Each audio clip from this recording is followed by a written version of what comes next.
మా ప్రియ రక్షక, వాక్యము ధ్యానించు ఉండగా మరో ఆత్మనేత్రము తెరవండి. ఈ ఉదయకాలము తండ్రి మీరే మా అందరితో మాట్లాడమని, వినగల చెవి, గ్రహించగల మనసు, అనుసరించి నడిచే జీవితం మాలో ప్రతి ఒక్కరికి మీరు అనుగ్రహించమని యేసు నామమున ప్రార్థిస్తున్నాము తండ్రి, ఆమేన్. చదవబడ్డ వాక్య భాగంలో మార్కు సువార్త 16వ అధ్యాయము ఈ మొదటి 10 వచనాల వాక్య భాగాన్ని మనం చూస్తే, విశ్రాంతి దినము గడిచిపోగానే మగ్దలేన మరియయు, యాకోబు తల్లి అయిన మరియయు, సలోమియు వచ్చి ఆయనకు పూయవలనని సుగంధ ద్రవ్యములు కొనిరి. అంటే ఒక వ్యక్తి చనిపోయాడు అని అంటే సాగుకు తగిన ఈ ఏర్పాట్లు. చనిపోయారు అనగానే ఇక సమాధి చేసి ఎటోళ్ళ వెళ్ళిపోతారా? ఎవరి ఇళ్ళకి వాళ్ళు పోతారా? పోరు కదా. దానికంటూ కొన్ని ప్రత్యేకమైన దుఃఖ దినాలని కొన్ని ఉంటాయి. దుఃఖ దినాలని వారి వారి జాతిని బట్టి, వారి కులాన్ని బట్టి, వారి మతాన్ని బట్టి, వారి దేశాన్ని బట్టి, ఎందుకంటే సాంప్రదాయాలు నానా రకములు కదా. తెలుసు కదా మీకు, సాంప్రదాయాలు నానా రకాలుగా ఉంటాయి. మత సాంప్రదాయాలు కొన్ని ఉంటాయి, దేశ సాంప్రదాయాలు కొన్ని ఉంటాయి, కుల కట్టుబాట్లు, కుల ఆచారాలు కొన్ని ఉంటాయి. ఆ వ్యక్తి దేనిని పాటించేవాడుగా ఉంటే ఆ ఆచారాన్ని పాటిస్తాడు. ఇప్పుడు దేశభక్తి బాగున్నాడు ఏం చేస్తాడు? దేశీయ ఆచారాలను ఎక్కువగా ఇష్టపడతాడు. మతభక్తి బాగున్నాడు ఏం చేస్తాడు? మతాచారాలను ఇష్టపడతాడు. ఇప్పుడు కులం మీద పట్టున్నోడు ఏం చేస్తాడు? కులాచారాలు, కుల కట్టుబాట్ల మీద. అంటే మనిషి యొక్క ఇష్టాలను బట్టి వాడు ఏ ఆచారాన్ని ఫాలో అవుతాడు అనేది. దేవుని బిడ్డలు ఏం చేస్తారు? వాటన్నిటికంటే ముఖ్యమైనది నాకు దేవుని వాక్యమే కదా అని ఆ వాక్యానుసారముగా దేవుని బిడ్డలు ముందుకు సాగుతారు. అదే కదా. ఇదంతా ఒక వ్యక్తి యొక్క స్వంత ఇష్టము మీద ఆధారపడ్డది. అంతేగాని ఆయన ఎట్లా చేస్తున్నాడు కదా, మరి మతాచారం కంటే కులాచారము గొప్పదను, కులాచారము కంటే దేశాచారము గొప్పదను, ఒకటి మీద ఒకడు గొప్పతనాలు చెప్పుకోవడం కాదు. ఇక్కడ దేశమైన, మతమైన, కులమైన, వాక్యమైన ఏదైనా కూడా ఒక మనిషి తను నమ్మిన సిద్ధాంతము, తన యొక్క స్వేచ్ఛ మీద ఆధారపడి ఉన్నది. దేవుని బిడ్డలు దేశము కంటే, కులము కంటే, మతము కంటే ఎక్కువగా దేవుని ప్రేమిస్తారు కాబట్టి దేవుని వాక్యానుసారంగానే జీవించడానికి ఇష్టపడతారు. వాక్యమే ముందు. వాక్యం ఏమీ మాట్లాడకపోతే అప్పుడు మిగతా విషయాలు వస్తాయి. కానీ ముందు వాక్యంలో ఇట్లా చేయాలని ఉంది. ఇక ఉంది అంటే ఆ వాక్యానుసారంగా చేయడమే, ఇక ఇంకొక ఆలోచన లేదు. కానీ కొన్ని పద్ధతుల విషయంలో బైబిల్ కూడా మౌనంగా ఉంది. ఎందుకంటే బైబిల్ నానా ప్రాంతాలలో, నానా విధాలుగా, నానా భక్తుల చేత, నానా దేశాలలో, నానా జాతులలో, వివిధ రకమైన వ్యక్తుల చేత రాయబడ్డది. బైబిలు ఏదో మతాచారాల గురించో, కులాచారాల గురించో, పద్ధతుల గురించో రాయబడ్డది కాదు. కానీ తండ్రి అయిన దేవుణ్ణి పరలోకమును చేరుటకు ఒక స్వచ్ఛమైన మార్గముల గురించి రాయబడ్డదే బైబిల్. ఆమేన్. కాబట్టి బైబిల్ ఎప్పుడు కూడా వీటి ఆచారాల గురించి ఎప్పుడు కూడా మాట్లాడదు. ఆచారాలు చాలా సైలెంట్గా ఉంటాయి. కాబట్టి పెళ్ళి మీకు నచ్చినట్టుగా చేసుకోవచ్చు, కానీ వాక్యానుసారంగా చేసుకుంటే చాలు. తాళి కడతావా నీ ఇష్టం, కట్టవా నీ ఇష్టం, మెట్టెలు పెడతావా నీ ఇష్టం, పెట్టవా నీ ఇష్టం. అర్థమైందా? మెట్టెలు పెట్టగానే పరలోకం ఏం దొరకదు, పెట్టకపోతే నరకానికి ఏమి. ఇవన్నీ సింపుల్ థింగ్స్, లోకానుసారమైనవి. ఏదో నలుగురి కోసం, నలుగురి సంతోషం కోసం. మేనమామ అనేటోడు ఉంటాడు, ఏమరా ఈ పెళ్లిలో నా రోల్ ఏం లేదారా అంటాడు. అరే నీకెందుకు లేదురా, చిన్నప్పటి నుండి ఎత్తుకుంది నువ్వేగా, కాళ్ళు పట్టుకొని మెట్టెలు పెట్టు, నీ బాధ్యతది, నీ బిడ్డ లాంటిది కదా. అదొక ప్రేమ. అట్లా ఒకరి బాధ్యతలను ఒకరు చూసుకోవడానికి. కాబట్టి సాంప్రదాయాలు ఎప్పుడు కూడా తప్పుడు కాదండి. కానీ కొన్ని పద్ధతులు, ముఖ్యంగా మతాచారాలను మాత్రం బైబిల్ పూర్తిగా కూడా కొన్ని నిష్టగా పాటించాలి. మతాచారాలు మంచిది కాదు, అది మతములకు సంబంధించింది అని బైబిల్ ప్రత్యేకంగా కొట్టివేసింది. విగ్రహాలకు మొక్కొద్దు, కొట్టివేసింది. విగ్రహాలకు పెట్టింది తినకూడదు, కొట్టివేసింది. కొన్ని మతాచారాలని ఖచ్చితంగా వద్దు అని చెప్పిన వాటిని మనం వద్దు అని పాటించాలి. ఇక్కడ చావు కార్యక్రమం జరుగుతూ ఉన్నది. 3 దినములైంది. మరి 3వ దినం పండగ అన్నమాట. మన వాళ్ళు చేస్తారు కదా, చనిపోయిన తర్వాత 3 దినాలకు ఓ పండగ, 5వ దినంకి ఓ పండగ, 7వ దినంకి ఒక పండగ, 11వ దినం పండగ, 13వ దినం పండగ. చిన్న కర్మ నుంచి మొదలుకొని పెద్ద కర్మ వరకు పండగలే పండగలు. ఆడేమో పేరు సావు కదా, ఇక్కడే వీడు చేసేది పండగలు.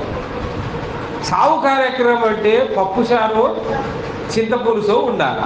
కానీ ఈ పెద్ద కర్మ అయ్యేదాకా ఇంట్లో ఈ ఆటలు తెగుతానే ఉంటాయి. సచ్చినోడి పేరు చెప్పుకొని వీడు మాత్రం బతుకున్నోడు చచ్చేదాకా ఈ ఆటలు తెంపుకుంటా తింటే మరి ఆట దిగిందంటే పండగ కాదా? ఆట దిగితే ఏడ్చేటోడు ఆట తెలుసురా ఎన్నెవడన్నా?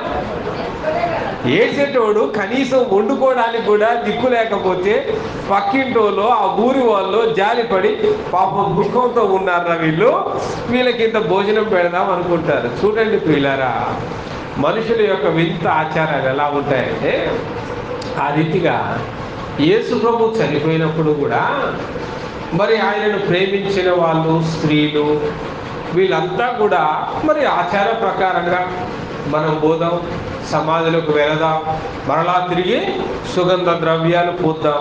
ఇప్పట్లాగా సమాధులు అప్పట్లో మూసేవాళ్ళు కాదు. అప్పట్లో ఎలా ఉంటాయి అంటే ఊరంతటి సమాధులు ఒకే దగ్గర ఉంటాయి. సమాధులు కానీ ప్రత్యేకంగా ఒక స్థానం ఉండేది. ఆ స్థానంలో సమాధులు తొలిపించేవారు.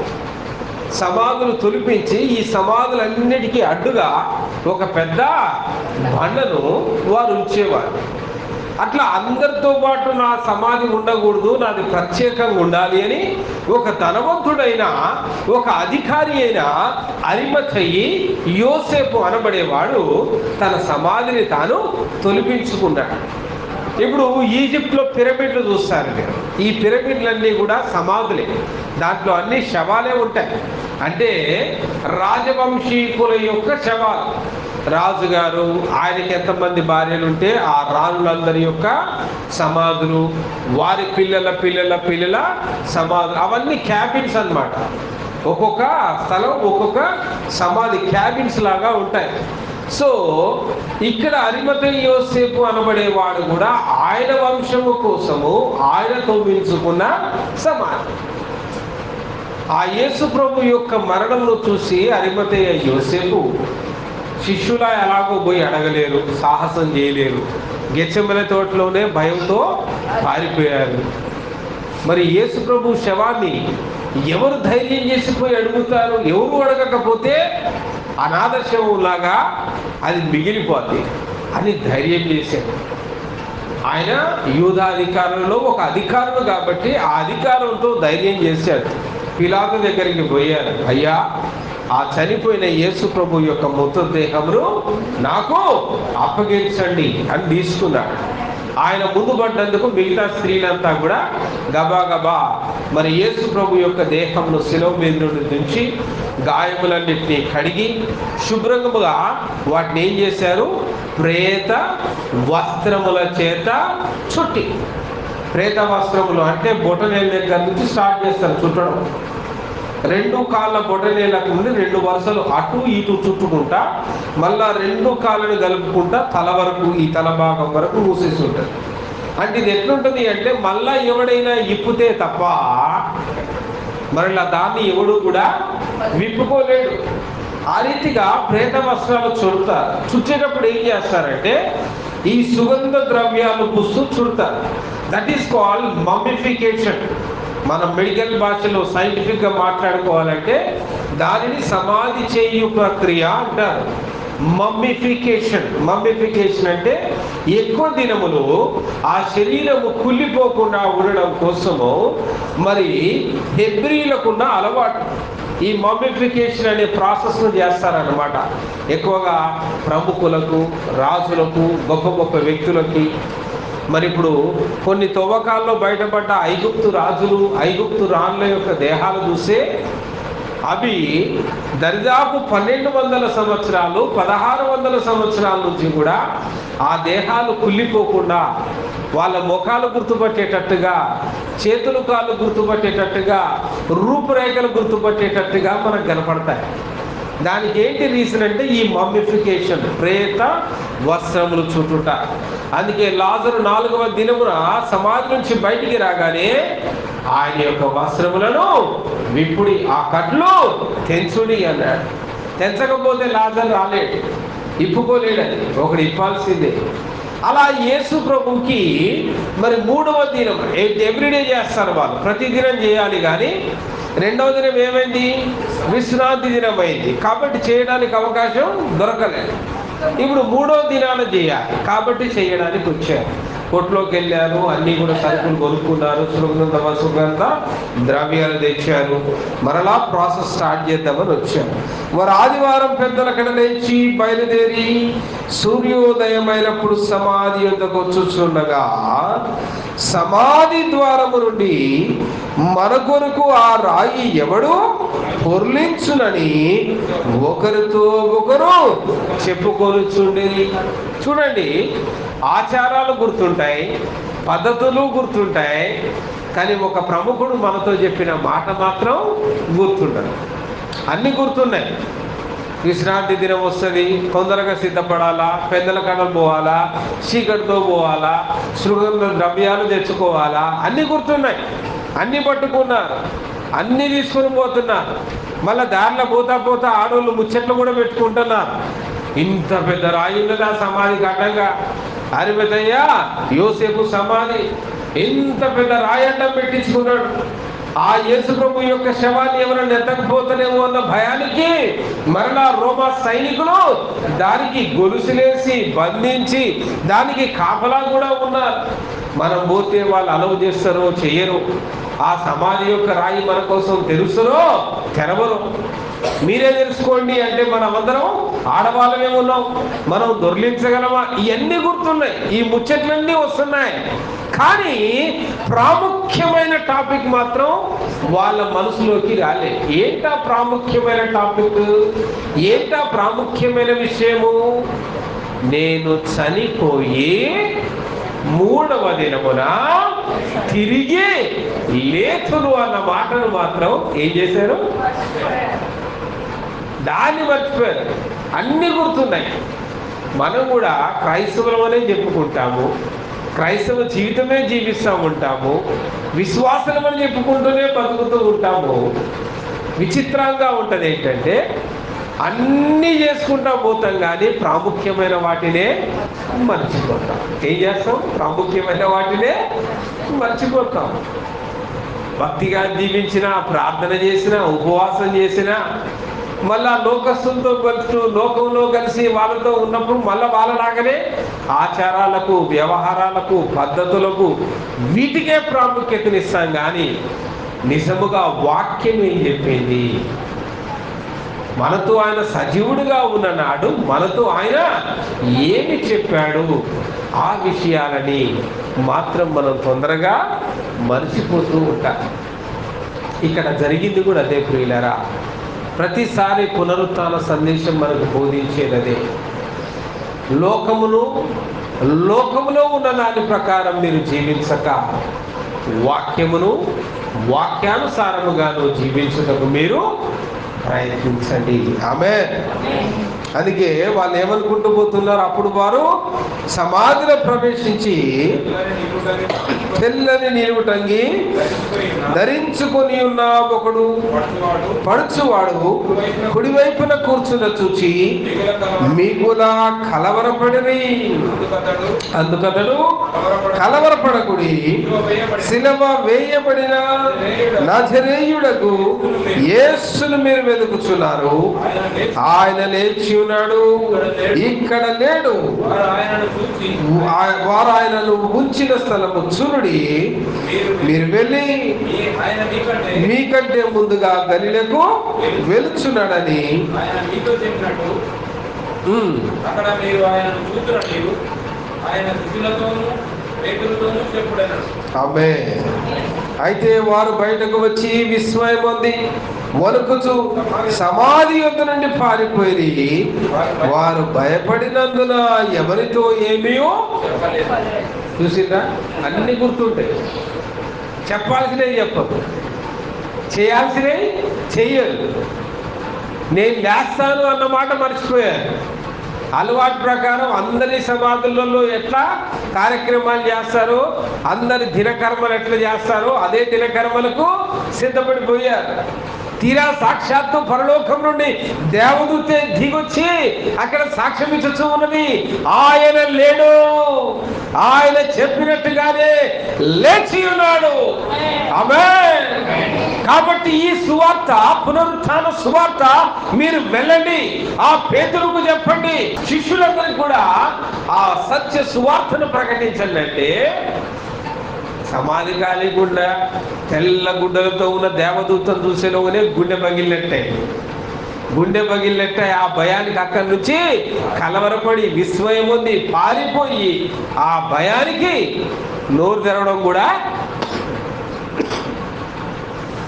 చూడండి పిల్లారా, మనం కూడా చాలాసార్లు చెప్పాల్సినవి చెప్పం, చేయాల్సినవి చెయ్యి. మొత్తం అందరూ భక్తి పరులే. యేసుతో పాటు 3.5 సంవత్సరాలు సేవ చేసిన వాళ్ళు ఎవరు కూడా ఆర్డినరీ పీపుల్ ఏం కాదు. వచ్చిన స్త్రీలు మామూలు స్త్రీలు కాదు. ఇళ్ళల్లో ఏదో రొట్టెలు చేసుకుంటా, బట్టలు ఉతుక్కుంటా, పిల్లల్ని సాక్కుంటా, బర్రెలు గొర్రెలా ఏదుకుంటున్న వాళ్ళు కాదు అక్కడ.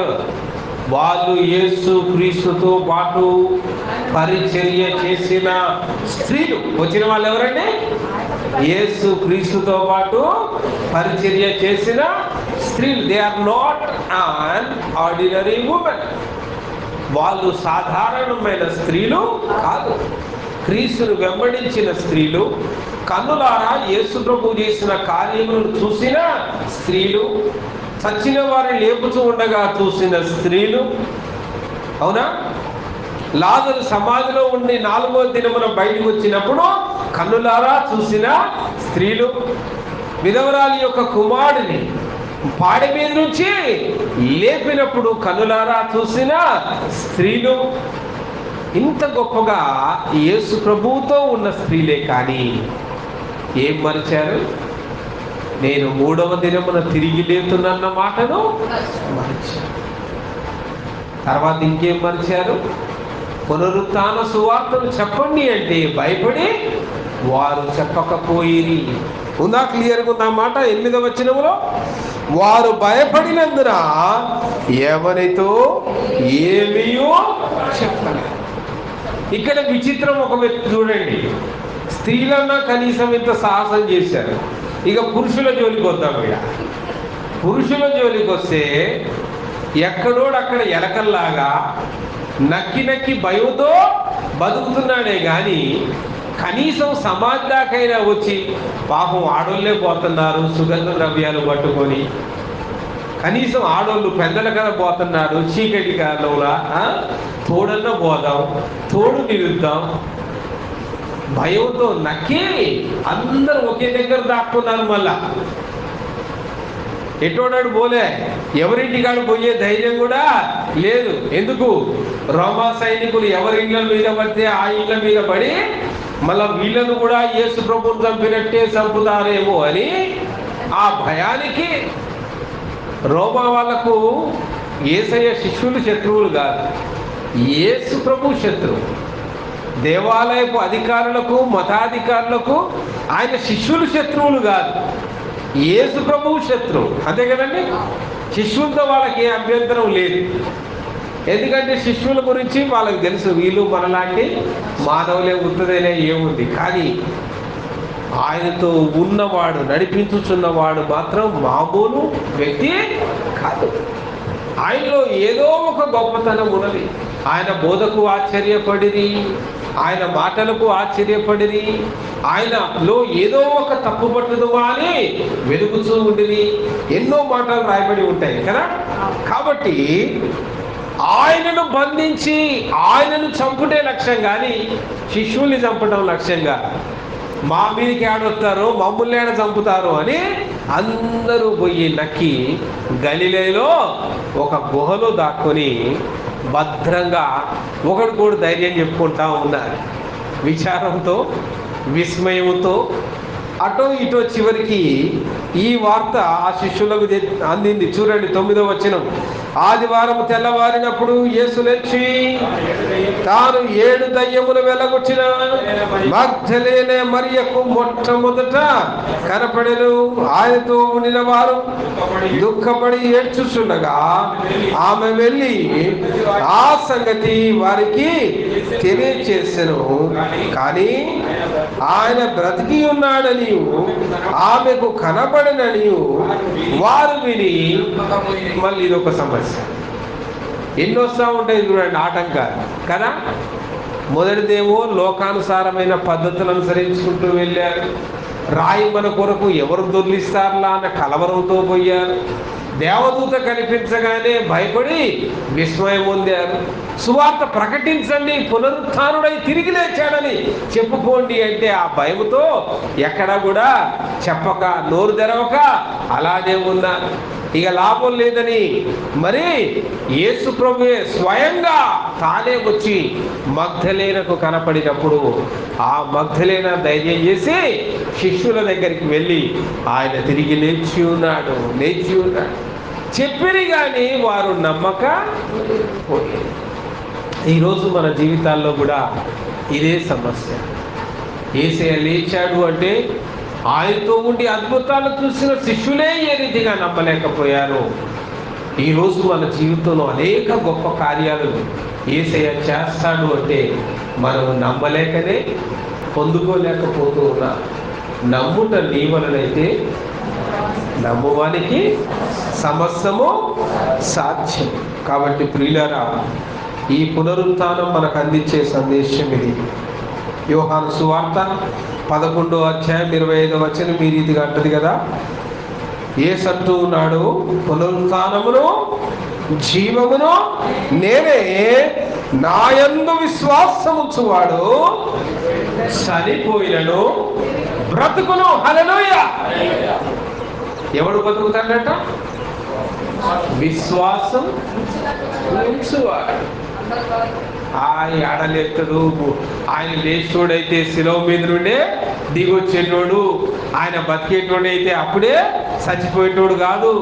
ఇన్ని అవమానాలు వేసినప్పుడు మా పలకనోడు పిలాతు మరి ఇంతగా మాట్లాడినప్పుడు నాకు విడిపించే అధికారం ఉన్నది, నువ్వు నోరు తెరిచి చెప్పు అంటే మాట్లాడనోడు, మౌనంగా ఉన్నోడు, శిలువ మీద నుండి ఇంత హేళన చేసి చేతనైతే శిలువ మీద నుండి దిగిరమ్ము అన్నప్పుడు దిగిరానోడు ఇప్పుడు లేస్తాడా? అదే అనుమానం. దేవుని ప్రణాళికను అర్థం చేసుకున్నవాడే దాన్ని గ్రహించగలడు. మన చిత్తానుసారంగా దేవుడు ఎప్పుడు పోడు, మన ఇష్టానుసారంగా దేవుడు ఎప్పుడు పోడు. దేవుని చిత్తానుసారంగా మనము నడవాలి. ఆమేన్. అప్పుడే కరెక్ట్ డైరెక్షన్లో మనం పోతాం. నీ ఆలోచన ఒక రకంగా ఉండి దేవుని యొక్క ఆలోచన మరొక రకంగా ఉంటే ఎప్పుడు నీ జీవితంలో ఆ కార్యాలు జరగవు.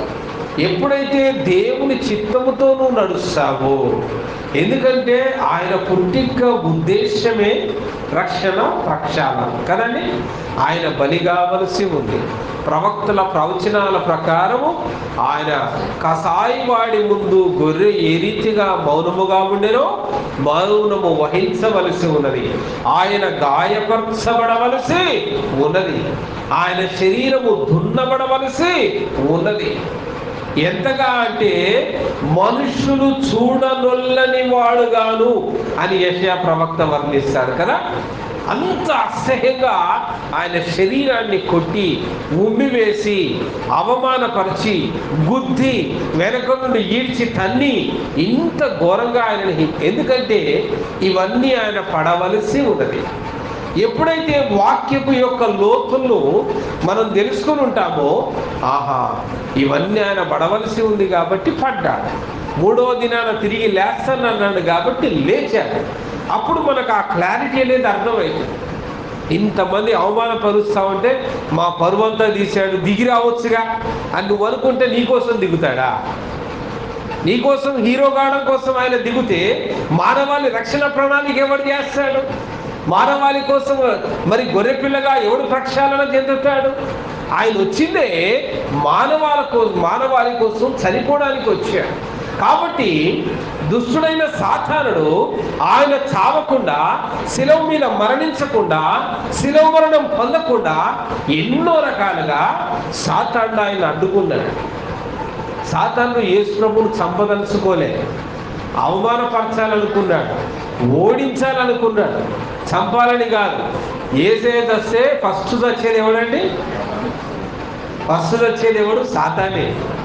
సిలువలో సాతాను తల చితికెను. హల్లెలూయా! ఎందుకంటే లోక పాపమును మోసుకొని పోగుచున్న దేవుని గొర్రె పిల్లగా మానవాళి కోసం బలయ్యాడు.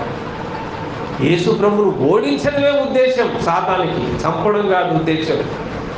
ఆయన చస్తే వీడు చస్తాడని తెలుసు. కాబట్టి ప్రియులారా, దీనిని ఎప్పుడైతే నువ్వు అర్థం చేసుకుంటావో, బైబిల్ యొక్క లోతులోకి ఎప్పుడైతే నువ్వు వెళతావో, ఈ టాపిక్ నీకు అర్థమవుతుంది. ఎప్పుడైతే నీకు అర్థమవుతుందో అప్పుడు జరిగిందంతా కూడా లేఖనము నెరవేరునట్లుగా. ఎట్లా జరిగిందండి? ఆయన సిలువ లేఖనము నెరవేరునట్లుగానే సిలువ వేయబడ్డాడు. ఓకే, బరబ్బా లేఖనము నెరవేరునట్లుగానే విడుదల పొందాడు. అవునా? లేఖనము నెరవేరునట్లుగానే మేకులు కొట్టాడు. లేఖనము నెరవేరునట్లుగా ఆయన శరీరము దున్నబడినది. లేఖనము నెరవేరునట్లుగానే కొరడా దెబ్బలు, 39 కొరడా దెబ్బలు ఆయన దేహం మీద పడ్డాయి.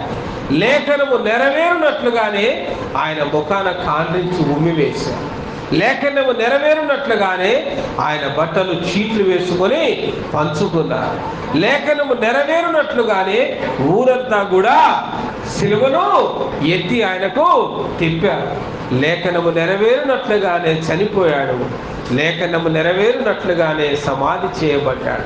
ఆ సమాధి కూడా ధనవంతులతో ఆయనకు పాలు పంచిపెట్టబడును. ఈయన పుట్టింది ఒక కార్పెంటర్ హౌస్, కానీ సమాధి చేయబడ్డది ఎక్కడ? గొప్ప ధనవంతుడి సమాధిలో. అర్థమైందా? ఇదంతా లేఖనాలలో ఉన్నాయి. ఇవన్నీ ప్రవచనాలు, ఆయన పుట్టక ముందే చెప్పబడ్డ ప్రవచనాలు. లేఖనము నెరవేరునట్లుగా ఆయన సమాధి చేయబడిను.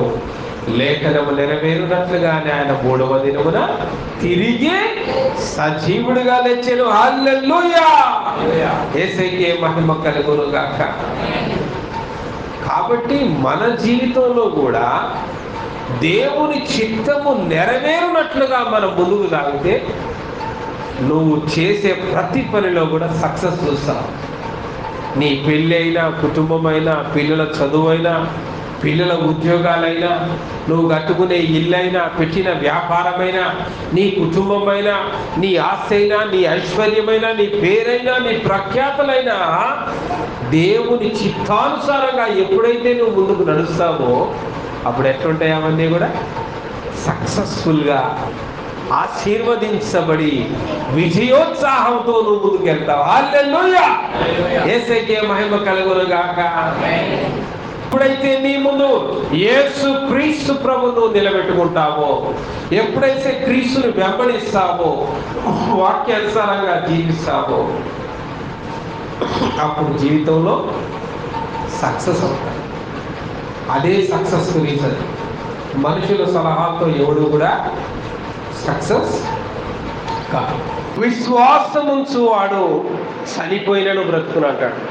చచ్చినోడే బతుకుతున్నాడండి విశ్వాసం ఉంచినోడు. మన జీవితంలోని సమస్యలు పెద్దయా? చెప్పండి, చావు కంటే పెద్దయా? మన జీవితంలోని సమస్యలు అన్నిటికంటే పెద్ద సమస్య చావే కదా. బైబిల్లో మాట ఉంటుంది చూడండి. కొరింథీయులకు పౌలు గారు రాసిన మొదటి పత్రిక 15వ అధ్యాయము 26వ వచనం.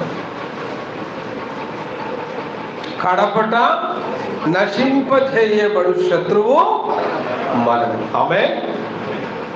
అన్నిటికంటే ఇక లాస్ట్ అండ్ పీక్ ఏంటదా? మరణం.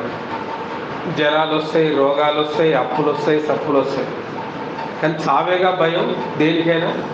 హాస్పిటల్లో పడ్డోడి భయం ఏముంటుంది? చచ్చిపోతలేము, తెచ్చి హాస్పిటల్ వేసిండ్రు, ఇంటికి తీసుకుపోతారో శవాన్ని మోసుకుపోతారో. రోడ్డు మీద బుర్రును ఒక లారీ మన పక్కన పోయింది, ఒక్కసారి గుండె ఏమైంది 150 గురుకుద్ది, బడబడబడబడ కొట్టుకుంటుంది. చూడండి భయపడ్డప్పుడు ఎట్లుంటుంది. పాము వచ్చి బుస్సు అంటుంది నీ ముందు, డ్యాన్స్ చేస్తావా దాంతో? ఏడికిపోతే నీ హార్ట్ రేటు. గుండె హార్ట్ పేషెంట్ అయితే ఆన్నే అంటం పడుతున్నాడు, వీడిని సరిపోద్ది, నాకంటే ఖతర్నాక్ ఉన్నాడు రా అని. భయం. ఏ భయం? మరణ భయం. ఇంకేముండదు మనిషికి. అన్నిటికంటే చివరిలో ఉండేది మరణం. మరణం తర్వాత ఇంకేముండదండి? సచివకి ఇంకేముంది? అన్నిటికంటే కడపటి శత్రువు ఎవరట? అట్టి మరణమునే గెలిచిన సజీవుడు మన ప్రభు అయిన యేసయ్య. ఆమేన్. 15వ అధ్యాయం 55వ వచనంలో ఉంటుంది చూడండి, అదే మాట. ఓ మరణమా నీ విజయం ఎక్కడా? ఓ మరణమా నీ ముల్లెక్కడ? హల్లెలూయా. కాబట్టి అట్టి మరణమును గెలిచిన యేసయ్య మనతో ఉన్నాడు. అట్టి మరణమును గెలిచిన యేసయ్య మనకు మార్గదర్శిగా ఉన్నాడు. ఆయన యందు విశ్వాసముంచువాడు చనిపోయినను తిరిగి బ్రతుకును. హల్లెలూయా. కాబట్టి రండి అందరము మోకరించి, నీ యందు విశ్వాసం ఉంచిన వాడు ప్రభువా తిరిగి బ్రతుకుతాడని నువ్వు సెలవిస్తూ ఉన్నావు. కడపడ నశింప జైలు శత్రువు మరణమే అంటూ ఉన్నావు.